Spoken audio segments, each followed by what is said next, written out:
नमस्कार, मैं वासु। आप देख रहे हैं कॉम्प्लेक्सिटी सिंप्लीफाई यूट्यूब चैनल। और यार, आज हम पढ़ने वाले हैं डॉक्टर एपीजे अब्दुल कलाम की ऑटोबायोग्राफी विंग्स ऑफ फायर का एक छोटा सा एक्सर्प्ट माय चाइल्डहुड, जिसमें डॉक्टर एपीजे अब्दुल कलाम ने अपने बचपन के बारे में बताया है। तो चलिए जानते हैं डॉक्टर एपीजे अब्दुल कलाम की कहानी मेरे जवानी। नहीं।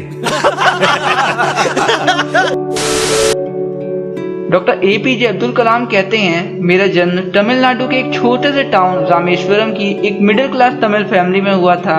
मेरे फादर जैनुलब्दीन ना ही बहुत ज़्यादा रिच थे और ना ही बहुत ज़्यादा एजुकेटेड, लेकिन हाँ, उनके दिल में लोगों के प्रति सद्भावना और श्रद्धा की भावना बहुत ज़्यादा थी। और आपको पता है, मेरे फादर जैनुलब्दीन और मेरी मोम आसिया माँ दोनों के दोनों मिलकर लोगों को खाना भी खिलाया करते थे, जो बाहर से हमारे टाउन रामेश्वरम आया करते थे टेंपल विजिट करने। मैं आपको वो एग्जैक्ट नंबर तो नहीं बता सकता कि लगभग हमारे घर में रोज कितने लोग खाना खाते थे, लेकिन लगभग हमारी पूरी फैमिली को मिलाने के बाद जितने मेंबर होंगे उतने लोगों को हम पर डे खाना खिलाया करते थे। मैं भी अपने बचपन में औरों के जैसे ही था, एक छोटा सा लड़का जिसकी कोई यूनिक आइडेंटिटी ना हो, हल्का सा काला चेहरा। ना ही मैं बहुत ही ज्यादा हैंडसम पेरेंट्स का बच्चा था और ना ही एक लग्जरी होम से बिलोंग करता था। मेरा घर 19th सेंचुरी में बनाया हुआ एक पक्का हाउस था, जो ब्रिक्स और लाइमस्टोन की मदद से मॉस्को स्ट्रीट में बनाया गया था। मेरे फादर जैनुलब्दीन हमें बहुत ज़्यादा कंफर्ट और लग्जरी तो नहीं प्रोवाइड किए, लेकिन हाँ, मैं बहुत ज़्यादा खुशनसीब था कि वो मुझे सारे के सारे इसेंशियल कंफर्ट्स जरूर प्रोवाइड किया करते थे।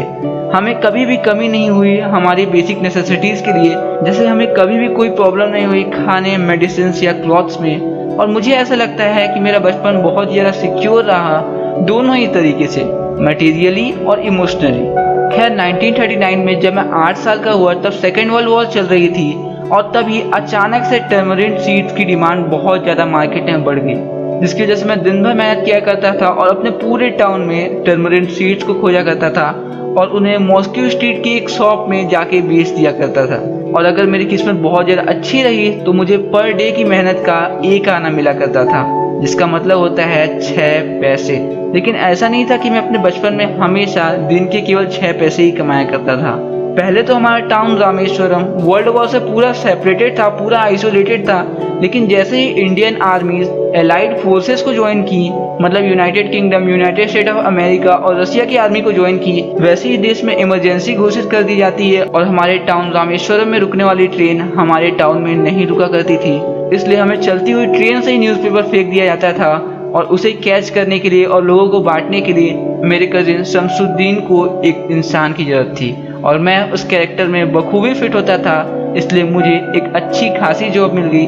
और आज 50 साल बाद जब मैं स्टोरी लिख रहा हूँ तो मुझे बहुत ज़्यादा प्राउड होता है कि मैं उस टाइम पे दिन के कुछ अर्न कर पाता था।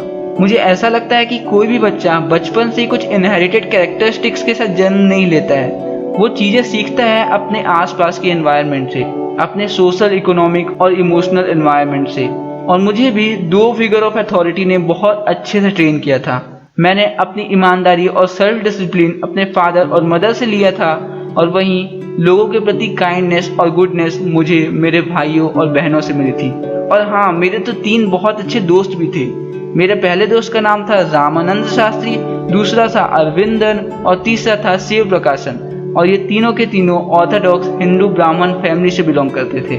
लेकिन हाँ, मेरे और मेरे तीनों दोस्तों के बीच कभी भी कास्ट सिस्टम एक बैरियर नहीं बना, और हम चारों के चारों बहुत अच्छे दोस्त थे। और तो और मेरा एक दोस्त रामानंद शास्त्री हमारे रामेश्वरम टाउन के सबसे बड़े टेम्पल रामेश्वरम टेम्पल के पुजारी का बेटा था, और बाद में चल के वो उसी टेम्पल का पुजारी बनता है। लेकिन तो भी हमारे बीच में कभी भी कोई कास्ट डिफरेंस वाली फीलिंग आई ही नहीं।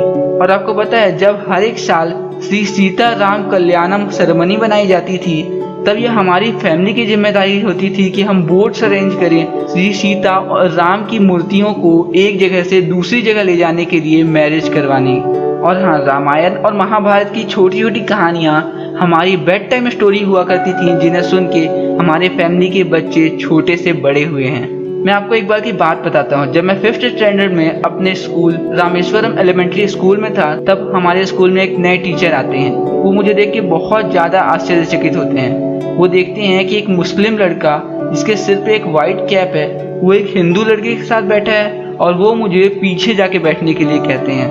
उस समय मैं और मेरा दोस्त रामानंद शास्त्री दोनों के दोनों बहुत ज़्यादा उदास होते हैं और हम दोनों अपने घर जाके ये सारी की सारी चीज़ें बताते हैं कि कैसे उस टीचर ने मुझे रामानंद शास्त्री के साथ नहीं बैठने दिया और क्लास के लास्ट बेंच में भेज दिया। ये सुन के मेरे और रामानंद शास्त्री के दोनों के पेरेंट्स अगले दिन स्कूल आ जाते हैं और वो टीचर को कहते हैं कि आप बच्चों के दिल में सोशल इनइक्वालिटी के प्रति बच्चों के दिल में पॉइजन मत भरिए।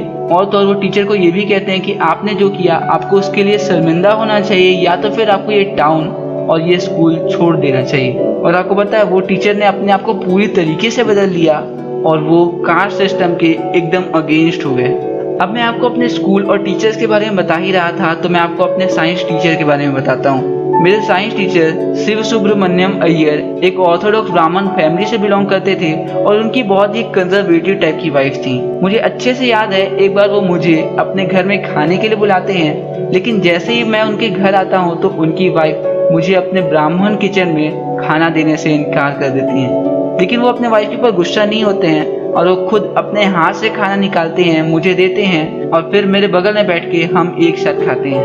और उनकी वाइफ किचन के बाहर से मुझे घूर घूर के देख रही थी कि कहीं मेरे चावल में दाल डालने का तरीका या फिर खाना खाने के बाद जमीन साफ करने का तरीका अलग तो नहीं है। लेकिन शायद वो भी ये चीज ऑब्जर्व करती हैं कि ऐसा कुछ भी नहीं है। और फिर जैसे ही हम खाना कंप्लीट कर लेते हैं तो मेरे साइंस टीचर शिव सुब्रमण्य अय्यर मुझे अगले वीकेंड फिर डिनर में आने के लिए कहते हैं, लेकिन मैं बहुत ज़्यादा हेजिटेशन में था और वो मुझे कहते हैं कि तुम एक बार किसी सिस्टम को चेंज करने जाओगे ना तो तुम्हें ऐसी बहुत सी दिक्कतों का सामना करना पड़ेगा, लेकिन एक दिन ये सारी चीज़ें ठीक हो जाएंगी और तुम गर्व से अपने अंदर फक्र से देख पाओगे। और जैसे ही मैं अगले दिन अपने साइंस टीचर शिव सुब्रमण्य अय्यर के घर जाता हूँ, उनकी वाइफ खुद मुझे अपने घर में बुला के अपने हाथों से खाना देती हैं। और उस दिन खाना खाने के बाद घर जाते जाते मेरे साइंस टीचर शिव सुब्रमण्य अय्यर मुझसे कहते हैं, कलाम मैं तुम्हें एक बहुत ही बड़ा इंसान बनते हुए देखना चाहता हूँ। मैं चाहता हूँ कि तुम एक नॉर्मल विलेज के इंसान नहीं बल्कि एक बहुत बड़े शहर के एक हाईली एजुकेटेड इंसान की तरह ट्रीट किए जाओ। और फिर मैं अपने साइंस टीचर शिव सुब्रमण्य अय्यर की इस सपने को पूरा करने के लिए अपने फादर से अपने स्टेट हेडक्वार्टर रामनाथपुरम जाने की बात कहता हूँ। और मेरे फादर कहते हैं, अब्दुल मुझे पता है कि तुम ग्रो होना चाहते हो और वो छोटा सा पक्षी सीगुल भी तो अपने घोंसले को छोड़ के सूरज की नई किरणों के साथ उड़ पड़ता है आसमान की ऊंचाइयों को नापने, और वो मुझे रामनाथपुरम भेजने के लिए बिल्कुल तैयार थे। लेकिन मेरी मॉम हल्की सी हेजिटेटेड थी और फिर उन्हें मेरे फादर कहते हैं कि ये बच्चे तुम्हारे खुद के बच्चे नहीं हैं, ये बच्चे हैं अपने आने वाली लाइफ के। बेशक ये तुम्हारे द्वारा इस दुनिया में आए हैं, लेकिन हाँ ये तुमसे बिलोंग नहीं करते हैं। तुम इन्हें अपना प्यार दे सकती हो लेकिन नहीं दे सकती हो तो इनके थॉट्स, और ये आज़ाद है उस पक्षी सीगुल की तरह अपने खुद के ख्यालों में जीने के लिए। तो यार बस यहीं पे खत्म होता है डॉक्टर APJ अब्दुल कलाम की बचपन की कहानी। आशा करता हूँ ये वीडियो आपको बहुत ज़्यादा पसंद आई होगी। अगर हाँ तो इस वीडियो को लाइक कर देना, अपने दोस्तों के साथ शेयर भी कर देना और हमारे इस खूबसूरत परिवार का हिस्सा बनने के लिए नीचे एक लाल दरवाजा को नॉक करके बेल भी प्रेस कर देना, जिससे आपको इस खूबसूरत परिवार की सारी गतिविधियों की जानकारी मिलती रहे। तो इस वीडियो में इतना ही, मिलते हैं अगली वीडियो के साथ। तब तक के लिए stay healthy, stay inspired and I love you all.